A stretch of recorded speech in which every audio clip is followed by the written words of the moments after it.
প্রধানমন্ত্রী তারেক রহমানের সভাপতিত্বে সচিবালয়ে চলছে জাতীয় অর্থনৈতিক পরিষদের নির্বাহী কমিটি একনেক সভা। বুধবার সকালে সচিবালয়ের মন্ত্রিপরিষদ বিভাগের সভাকক্ষে শুরু হয় সভা। এতে উঠছে 9টি উন্নয়ন প্রকল্প। পরিকল্পনা মন্ত্রণালয় জানিয়েছে, এই প্রকল্পগুলোর মোট ব্যয় প্রায় 14,727 কোটি 7 লাখ টাকা। প্রকল্পের মধ্যে 4টি নতুন ও সংশোধিত 5টি। এর মধ্যে সরকারি অর্থায়ন 11,180 কোটি 17 লাখ টাকা এবং প্রকল্প ঋণ 3,550 কোটি 44 লাখ টাকা। এর আগে সকালে প্রধানমন্ত্রীর সঙ্গে সৌজন্য সাক্ষাৎ করেছেন বাংলাদেশ টেক্সটাইল মিলস অ্যাসোসিয়েশনের নেতারা। তারা জানান, টেক্সটাইল খাতের সমস্যা সমাধানে প্রধানমন্ত্রীর অর্থ উপদেষ্টা ও বাণিজ্য মন্ত্রীকে নিয়ে উচ্চ পর্যায়ের কমিটি করা হয়েছে। দর্শক, একনেক সভার খবর জানাতে সরাসরি যুক্ত হচ্ছেন সহকর্মী ফররুখ বাবু। একনেক সভায় ওঠা প্রকল্পগুলো সম্পর্কে আমাদের জানাবেন।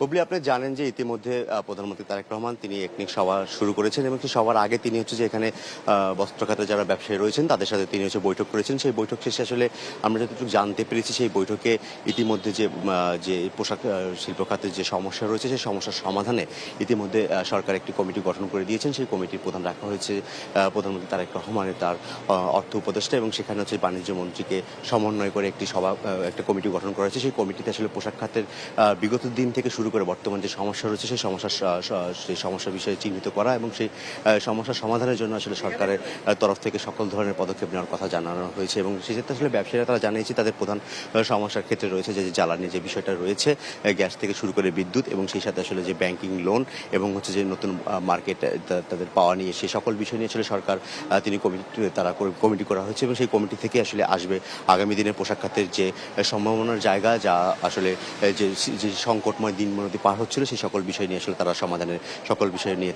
সমাধানের সেই কার্যক্রম ইতিমধ্যে চালু করতে চাচ্ছে সরকার। এবং সে সাথে আসলে জানিয়ে রাখি যে একনেক সভা হচ্ছে এবং একনেক সভাতে আমরা যতটুকু জানতে পেরেছি এখানে 9টি প্রকল্প নিয়ে সরকারের সাথে এখানে মন্ত্রীদের নিয়ে বসেছেন একনেক সভায় প্রধানমন্ত্রী তারেক রহমান। এবং সেখানে যে 4টি নতুন প্রকল্প এবং 5টি পুরনো প্রকল্প, এবং এর মধ্যে রয়েছে আসলে যে দেশের জ্বালানির যে নিরাপত্তা নিশ্চিতের জন্য এবং দেশ বিদেশ থেকে আমদানি নির্ভরতা কমানোর জন্য গ্যাস কূপ খননের জন্য ইতিমধ্যে যে 729,000 কোটি টাকা একটা বরাদ্দ এসেছে। এবং আমরা যতটুকু জানতে পেরেছি যে আজকে যে বিষয়টা এসেছে যে 14,072 কোটি টাকার মতন নিয়ে বসেছে, এবং সেখান থেকে আসলে কতগুলো পাস হবে সেটা একনেক সবার পরে জানা যাবে। এবং সেই সাথে জানিয়ে রাখি যে এখানে ভোলাতে মেঘনা নদীর পার ভাঙন থেকে শুরু করে সড়কের দিনাজপুরের সড়কের যে বেহাল দশা সেই সড়ক নির্মাণ থেকে শুরু করে বেশ কিছু প্রকল্পগুলো নিয়ে তারা যে বসেছে। এবং সেখান থেকে আমরা বৈঠক শেষে দুপুর 1টায় বৈঠক শেষে আমরা জানতে পারবো আসলে কতগুলোর